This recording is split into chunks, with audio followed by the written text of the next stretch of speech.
अस्सलाम वालेकुम। अल्लाह से दुआ है कि हर मोमिन मुसलमानों को अपने हिफ्ज़ अमान में रखें। Welcome back another vlog. तो उम्मीद है कि आप लोग सब खैरियत से हों, मैं भी बिल्कुल खैरियत से हूँ। आज का हमारा मौजू है बरज़ख और पहली क़यामत। तो इस सिलसिले में हम लोगों ने बहुत कुछ पढ़ा है, बहुत कुछ सुना है, बहुत कुछ जाना है अपने इल्म के ज़रिए या किन्हीं किन्हीं उलमाओं के ज़रिए, किसी तरह सूरत से भी हम लोग इसके बारे में पढ़ चुके हैं। तो जो कुछ क़यामत और क़ब्र के बारे में हमने पढ़ा है और कुरान शरीफ और में कि हुज़ूर सल्लल्लाहु अलैहि वसल्लम की हदीसों में जो कुछ इस सिलसिले में बड़ी तफसील से बयान किया गया है, उस का खुलासा ये है कि अब मरने के बाद 3 मंजिलें आने वाली हैं। तो पहली मंजिलें जो है मरने के वक्त से लेकर क़यामत तक आने तक की है, उसको आलम बरज़ख कहते हैं।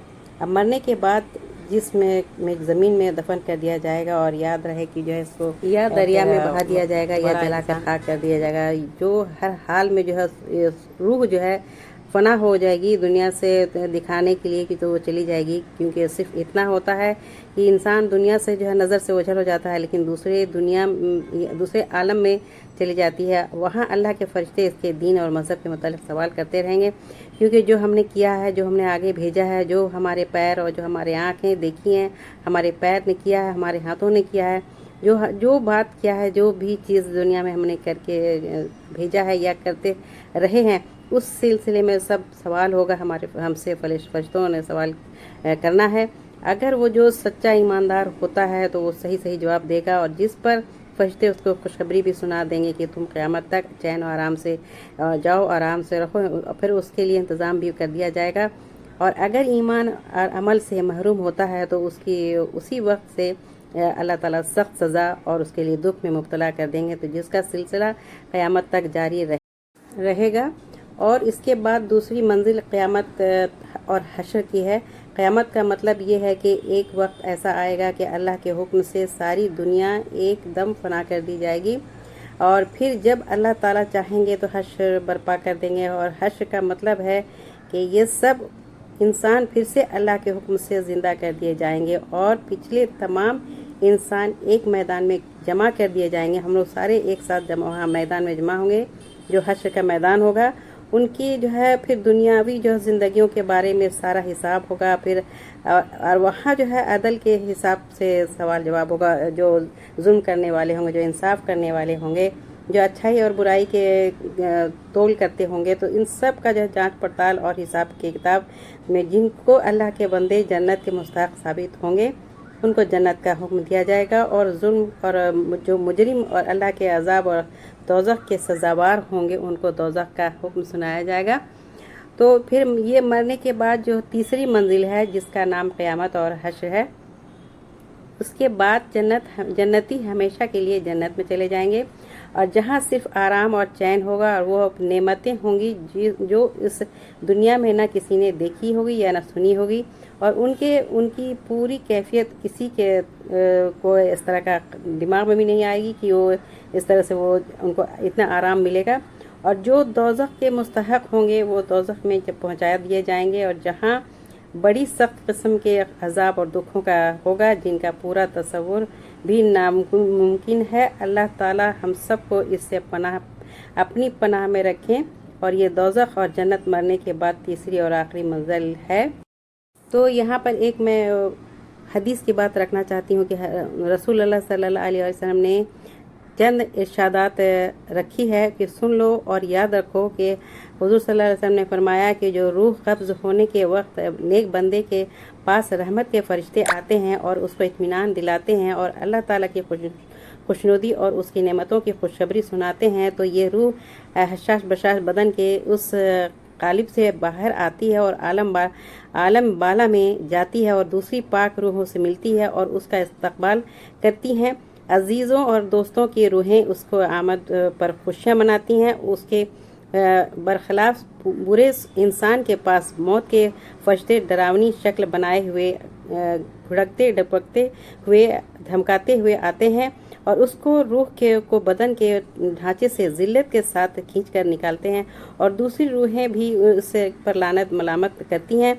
और फिर सवाल जवाब का वक्त आता है तो यहाँ भी दूसरे फरिश्तों का कारगुजारी जो है शुरू होती है और अपनी सुपुर्दगी में लेते हुए इससे अल्लाह ताला हुज़ूर सल्लल्लाहु अलैहि वसल्लम और इसके दीन के मुतालिक सवाल करवाते हैं।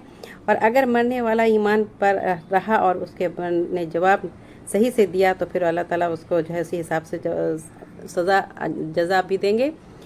तो ये थी आज कि हमारी जो है बात, जो इंसान जवाब सही से देते हैं तो पहले उसके सामने एक दोज़ख का मंज़र पेश किया जाएगा और कहा जाएगा कि ये देखो ये ठिकाना जन्नतियों का है, ये जो है ठिकाना जहन्नमियों का है। तो ये जो ईमान और अमल के साथ होंगे अल्लाह ताला उसको बचा लेंगे और फिर जन्नत का नज़ारा भी दिखाएंगे और उसको इत्मीनान भी दिलाएंगे कि जो ये तुम्हारा मुस्तक़बिल है, यही तुम्हारी आरामगाह है और ये हमेशा कर दिया जाएगा उसके लिए जिससे जन्नत के रूह और जन्नत का राहत सुकून पाएगा और जन्नत की खुशबू से उसकी जो है पूरा महकता रहेगा।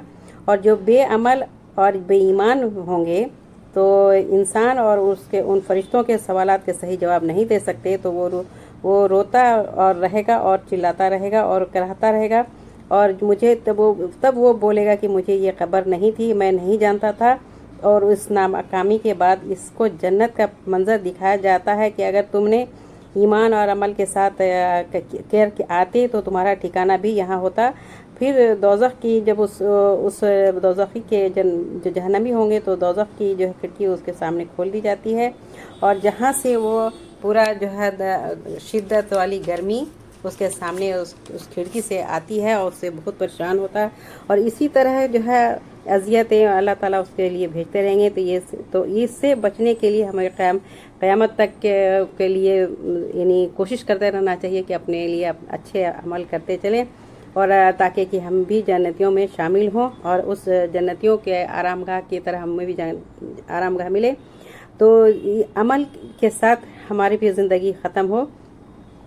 तो ये जो है जब भी अमल जिनका सही रहेगा तो इस सिलसिला जो है मरने के बाद सभी का वहाँ तक रहेगा जो अज़ाब और सवाब की कैफियत में अल्लाह ताला उसको बेश कम जो भी है उसके सज़ा के हिसाब से उसी हिसाब से देंगे, जज़ा और सज़ा के हिसाब से देंगे। तो यहाँ पर हुज़ूर सल्लल्लाहु अलैहि वसल्लम का इरशाद है कि जो अच्छा तरीक़ा ईजाद करता है उसको अल्लाह ताला अपने फ़ेल का सवाब भी मिलता है और जितने भी आदमी इस पर अमल करेंगे उनके अमल का सवाब जितना उनको मिलेगा उतना ही उसके ईजाद करने वाले को भी मिलेगा और बताने वाले को मिलता रहेगा। इसी तरह बुरे काम का ईजाद करने वाले जो है बुरा करते हैं तो उसको भी उसी हिसाब से मिलेगा। तो ये इसीलिए है कि कोशिश करते रहना चाहिए कि हमको अल्लाह ताला इससे बचाएं और हर मुसीबत हर बला परेशानियों से महफूज रखें और हर बुरे कामों से बुराई से बचाते रहें। तो दुआ भी करना ज़रूरी है कि हर बुराई से, हर बुरे हिकमत वालों से, हर बुराई करने वालों से पनाह दें और ये कोशिश करना है कि हमारी ज़िंदगी जो है बहुत नेक साले और बाअमल रहे, ईमान के साथ रहे। तो आज का हमारा जो है यही मौजू था। अगर आप लोगों को हमारी वीडियो पसंद आती है तो हमारे वीडियो को लाइक करें, चैनल को सब्सक्राइब करें और आज अगर अच्छा लगता है तो कमेंट ज़रूर करें। जो कमेंट्स करती हैं तो हमें इससे अफजाई होती है, इज़्ज़त अफजाई होती है और दिल भी करता है कि और भी कुछ अच्छा करें। तो इसीलिए है कि हमारे कमेंट ज़रूर करें और जिसने भी हमारे वीडियो को देखा है, वॉच किया है और सपोर्ट किया है तो उनका शुक्रिया। और तो आज का मौजू यहीं तक। तो ठीक है, फिर नेक्स्ट व्लॉग तक जब तक नहीं आता तब तक के लिए आप लोग से इजाज़त चाहती हूँ और अपना ख्याल रखें, आसपास ख्याल रखें, अपने सेहत का ख्याल रखें, अपने लिए दुआ करें, हमारे लिए भी दुआ करें, मैं आपके लिए दुआ करती हूँ। तो ठीक है, फिर चलिए, अल्लाह हाफिज़।